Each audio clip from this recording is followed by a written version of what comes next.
Students, हमारा जो topic है वो है use of operating ratio analysis to detect financial statement fraud. जैसे कि हमने डिस्कस किया था पहले कि data analysis tools used in Excel, जिसमें हमने स्ट्रैटिफिकेशन का जिक्र किया था, फजी लॉजिक मैचिंग का जिक्र किया था, जिसमें हमने सॉर्टिंग का डिस्कस किया था, जो कि हमें हेल्प करते हैं आपकी अपनी इन्वेस्टिगेशन को टाइमली मुकम्मल करने में और टाइम बचाने के हवाले से, कॉस्ट सेविंग के हवाले से, और आपने कौन सा एरिया पहले फोकस करना है, ये सारी चीज़ें हमें वो डाटा एनालिसिस टूल्स बताते हैं। इसी तरह फाइनेंशियल स्टेटमेंट्स के अंदर कहाँ प्रॉब्लम्स आ रही हैं, कहाँ प्रॉब्लम अकर हो सकती है, कहाँ फ्रॉड के एलिमेंट हो सकते हैं, ये रेशियोज हमें बताते हैं।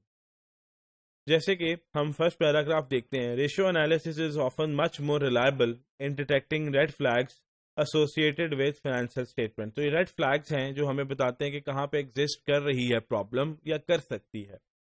हमारे पास there are 4 types of ratio. सबसे पहले हम डिस्कस करते हैं लिक्विडिटी रेशियो को। Liquidity ratios measures an entities ability to meet its short term obligations with its short term assets. Means company के पास जो एसेट्स हैं वो उनसे कितनी दफ़ा अपनी लायबिलिटीज़ को मीट करवा सकते हैं। तो जितनी दफ़ा मीट करवा सकते हैं, इसका मतलब ये है कि कंपनी की पोजीशन उतनी ज़्यादा स्ट्रांग है। इसका फार्मूला क्या होता है? Current ratio is equal to current assets divided by current liabilities.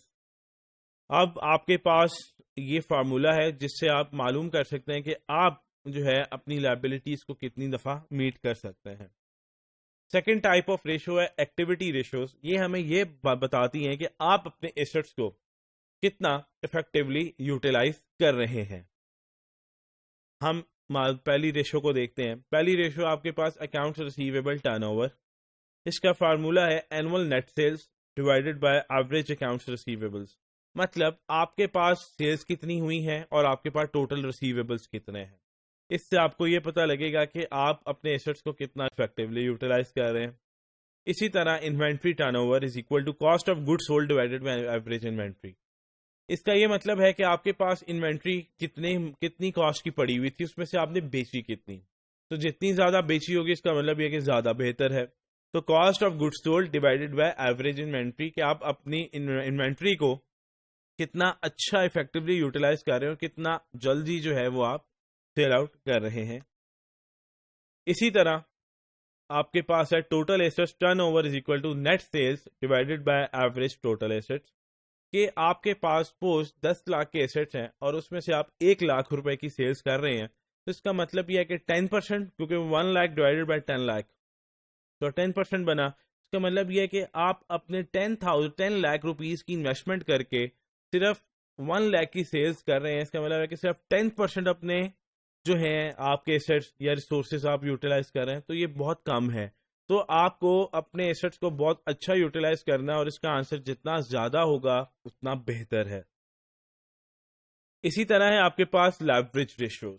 Leverage ratios ये बताती हैं कि कंपनी बुरे से बुरे हालातों में भी सरवाइव कर सकती है या नहीं कर सकती। लास्ट पैराग्राफ देखते हैं। Leverage ratios provide a measure of solvency of an entity. Strong leverage ratios indicate that an entity is well prepared for surviving an economic downturn. बुरे से बुरे हालात में भी कंपनी चल सकती है या नहीं चल सकती, वो आपको लेवरेज रेशियोज बताती हैं। डेट टू इक्विटी रेशियो मतलब फार्मूला है आपके पास total debt divided by total equity, कि आपके पास कर्जा कितना है डिवाइडेड बाय टोटल कैश, कि टोटल इक्विटी कितनी है। तो आपके पास जितना कर्जा ज्यादा होगा उतना बड़ा आंसर आएगा, वो प्रॉब्लमेटिक हो जाएगा। तो टोटल डेट कम से कम होना चाहिए और इक्विटी ज्यादा से ज्यादा होनी चाहिए। इसी तरह आपके पास है debt to assets is equal to total debt divided by total assets. Total debt कर्जा कितना है और एसेट्स कितने के हैं, ये बिल्कुल इसी तरह है। समटाइम्स कुछ लोगों के ऊपर लोन होता है, वो कहते हैं हमारे पास 20 लाख का लोन है और घर कितने का है, 40 लाख रुपए का। तो मतलब उसमें से आपका 50% जो है वो आपका लोन है। कल को आप घर बेचेंगे, 40 लाख आएगा, 20 लाख आपको लोन देना पड़ेगा, तो 50% आपका लोन है। तो इसीलिए डेट की अमाउंट कम होनी चाहिए और एसेट्स की अमाउंट ज्यादा होनी चाहिए, तो एक पॉजिटिव रेशियो है। इसी तरह हमारे पास लास्ट टाइप है प्रॉफिटेबिलिटी रेशियो, जो कि हमें यह बताती है कि आप कितना प्रॉफिट अर्न कर रहे हैं अपने शेयर होल्डर्स के लिए। कि आप अपना प्रॉफिट अर्न करें शेयर होल्डर्स के लिए कितना अच्छा। इसकी हम देख लेते हैं सेकंड रेशो की बात करें अगर हम, operating profit margin is equal to net income before interest and tax divided by net sales. मतलब नेट जो आपके पास इनकम आ रही है, सपोज आपने सेल्स की हैं 1000 रुपीज की, उसमें से आपको नेट इनकम आ रही है 100 रुपए की, तो 100 डिवाइडेड बाय 1000 10%। तो 10% का मतलब ये है कि ये खालिस इनकम है जो कि आपने अपने शेयर होल्डर्स के लिए लिया। तो ऑब्वियसली अगर नेट इनकम की बात हो रही है तो इट्स अ गुड अमाउंट। सो ये जो जितनी भी रेशोज हैं ये आपको हेल्प करती हैं ये मालूम करने के लिए कि कंपनीज की फाइनेंशियल स्टेटमेंट्स कितनी पावरफुल हैं, किधर प्रॉब्लम्स हैं, किधर प्रॉब्लम्स नहीं है, जिसकी वजह से आप अपनी इन्वेस्टिगेशन के अंदर फोकस्ड होके आप उन एरियाज पे काम कर सकते हैं जो कि फिर आपको इन्वेस्टिगेशन टाइमली कंप्लीट करने में ये रेशोज हेल्प करेंगे।